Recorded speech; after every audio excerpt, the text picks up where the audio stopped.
12월 22일 월요일 아침입니다. 오늘은 잠언 24장 29절 말씀부터 보도록 하겠습니다.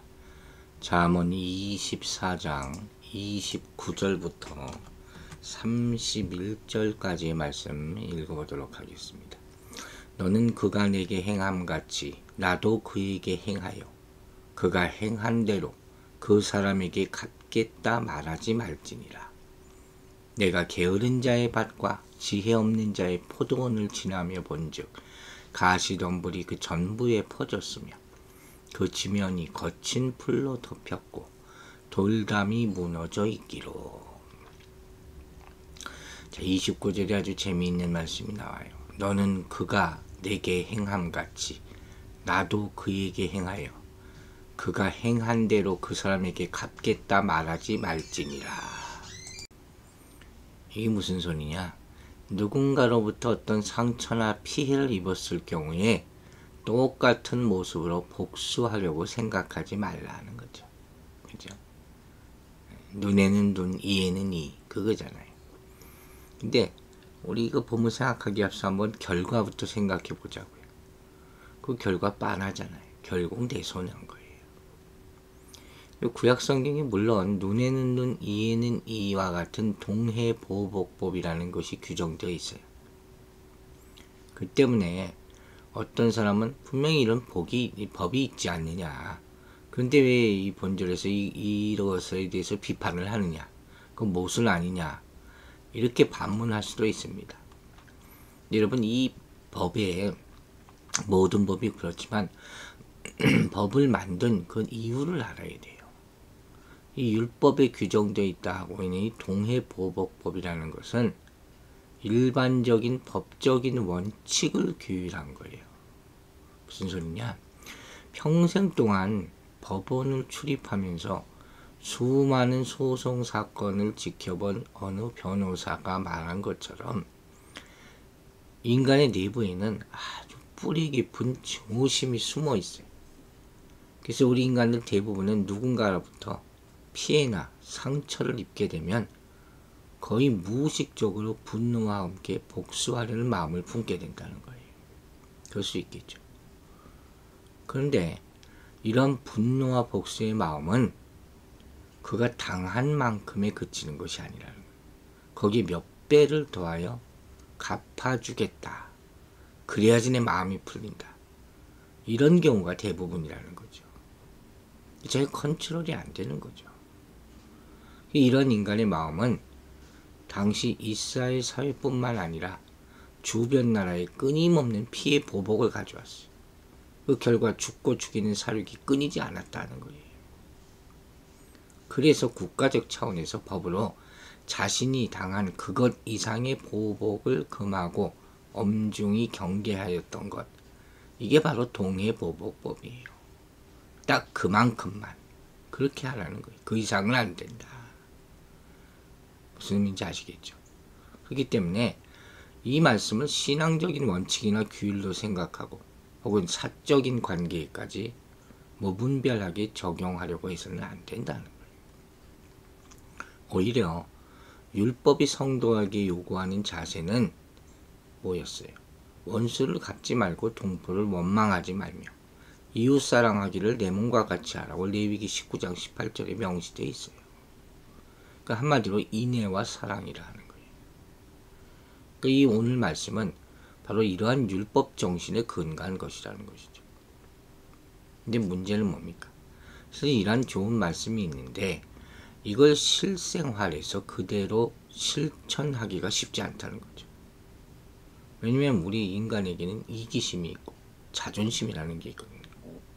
그러니까 누군가로부터 물질적 피해 혹은 모욕 이런 정신적 상처를 받을 경우에 참지를 못해요.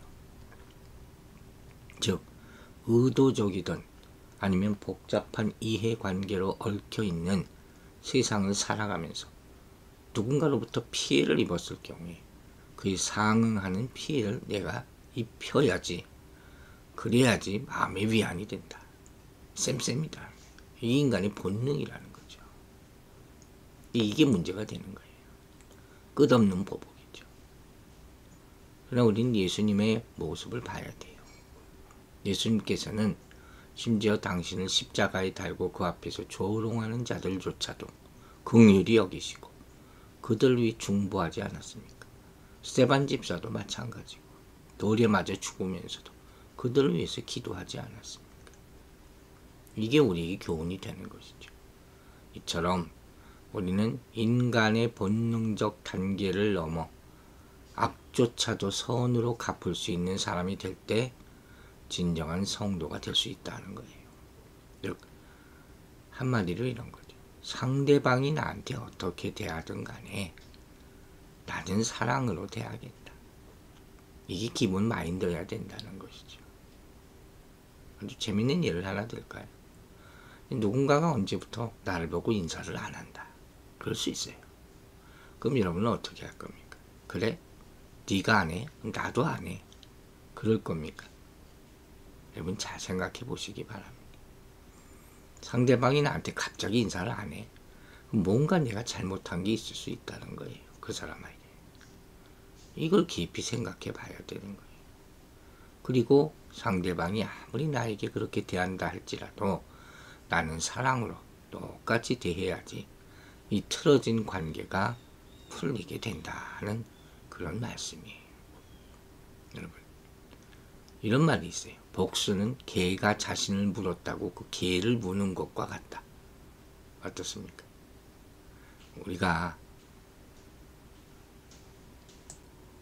우리에게 피해를 입힌 원수를 증오하고 복수하려는 것은 스스로를 세상 사람과 같은 수준으로 만드는 것밖에 안 되는 거죠.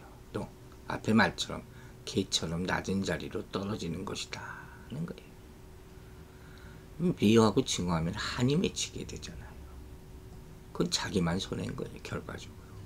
그러므로 힘들고 어려워도 어찌하든지 인간적인 감정을 누르고 성령의 도우심을 따라서 원수까지도 품고 사랑할 마음을 달라고 기도해야 한다 하는 것이. 그리고 이렇게 악조차도 선으로 갚는 모습을 통해서 하나님의 영광을 드러내고 아울러 그자가 진정한 악인이라면 원수 갚는 일은 내게 있다고 하신 하나님을 통해서 더욱 철저히 심판하실 수 있어야 돼요.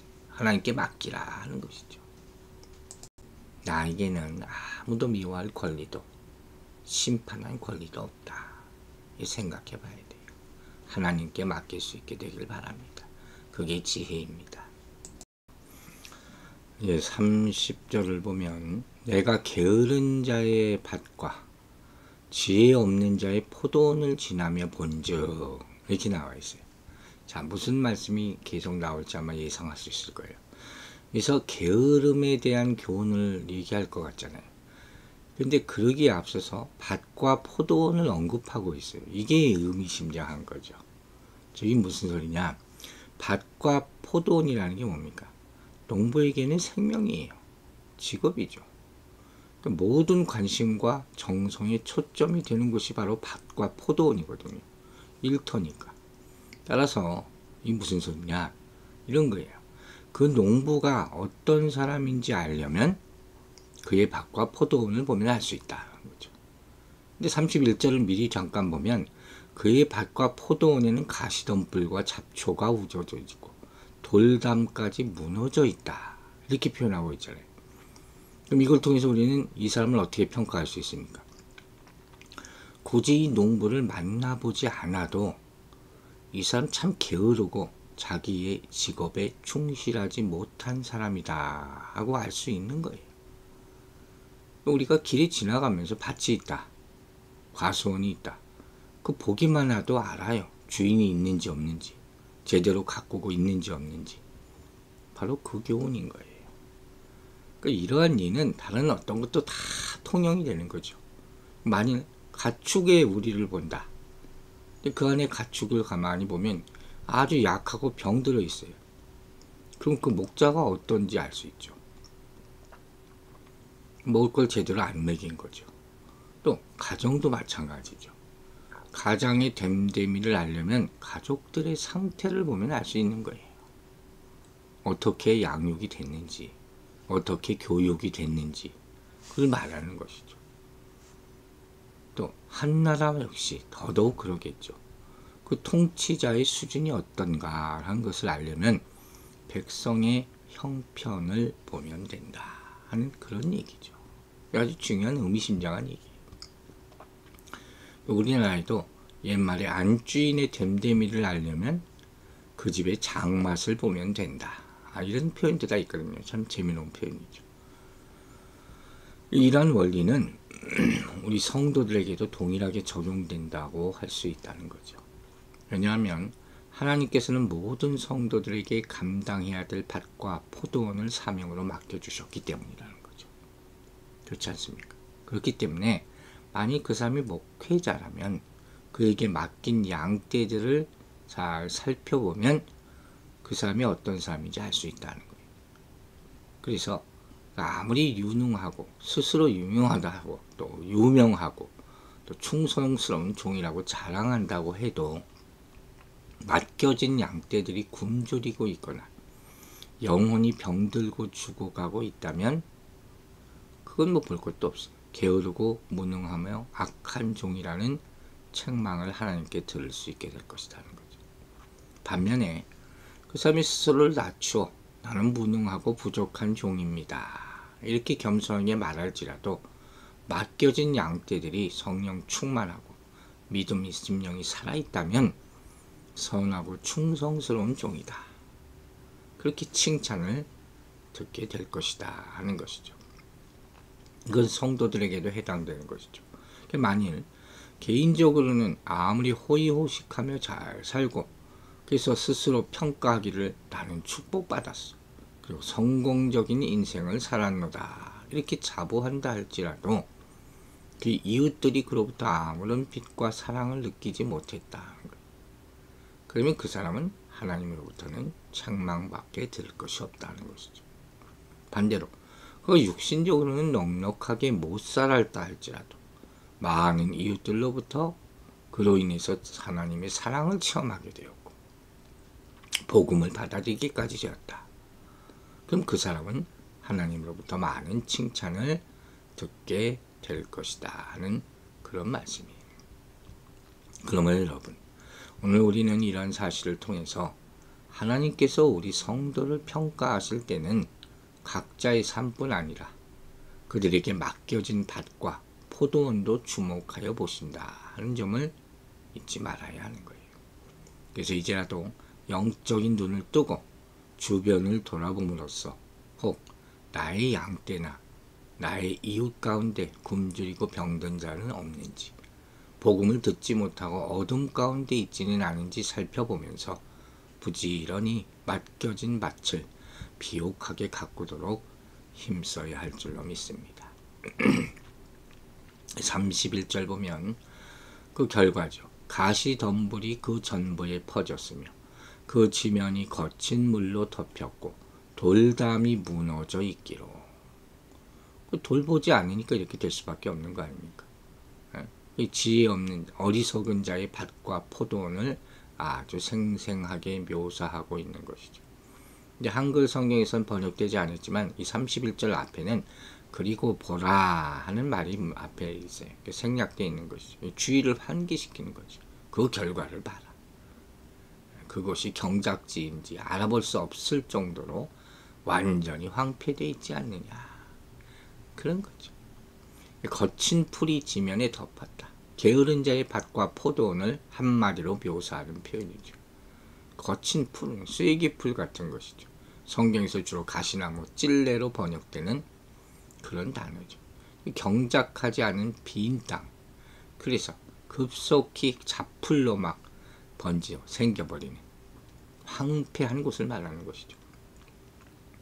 그 앞에 있는 가시덤불이라는 표현과 함께 접근할 수 없을 정도로 황폐된 상태를 강조해서 묘사하고 있는 것이죠.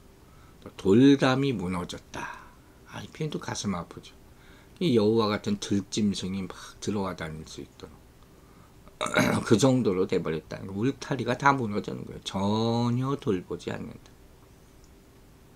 이런 표현들은 경작지가 완전히 황폐되고 약간의 남아있는 열매도 외부의 약탈로 조금도 지켜낼 수 없는 그런 상태에 놓이게 됐다 하는 것이죠.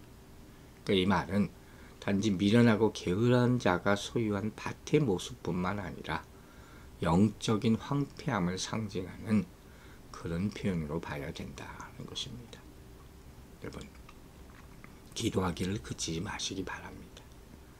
그러면 영적으로도 이렇게 황폐하게 되는 거예요. 오늘 말씀 길지는 않지만 꼭 명심하시고 남에게 어떻게 대해야 되는지 또 내 스스로 하나님께 맡겨진 것들을 어떻게 지키고 돌봐야 되는지를 꼭 명심하시는 여러분들 되시기 바랍니다. 기도하겠습니다. 아버지 하나님, 오늘도 우리에게 귀한 말씀 주셔서 우리가 마음의 교훈이 되고 실천할 수 있는 바탕이 되게 하심을 감사드립니다. 세상에는 눈에는 눈, 이에는 이라는 그런 보복이 행행하고 있습니다. 그러나 우리 성경 말씀으로 배우기는 사랑으로 덮고 사랑으로 감싸고 인내하라 했습니다. 모든 심판은 하나님께서 하실 줄로 믿습니다. 물론 우리가 그 일을 억울한 일을 당하거나 피해를 당할 때는 참 나도 복수하고 싶고 나도 받고 싶지만 그렇게 똑같이 한다고 해서 그 일이 해결되는 것이 아님을 깊이 깨닫고 참고 인내하며 주님께 모든 것을 의지하는 믿음을 허락하여 주시옵소서. 또 주님께서 우리에게 맡긴 것들이 있습니다.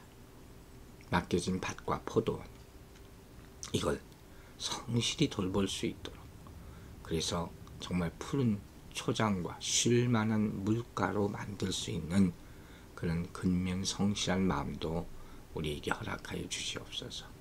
한 주간의 삶에서 열심히 일하게 하여 주시고 하나님이 기뻐하신 수확을 얻어서 주님께 영광 돌리는 귀한 하루, 그리고 한 주가 될 수 있도록 축복하여 주시옵소서.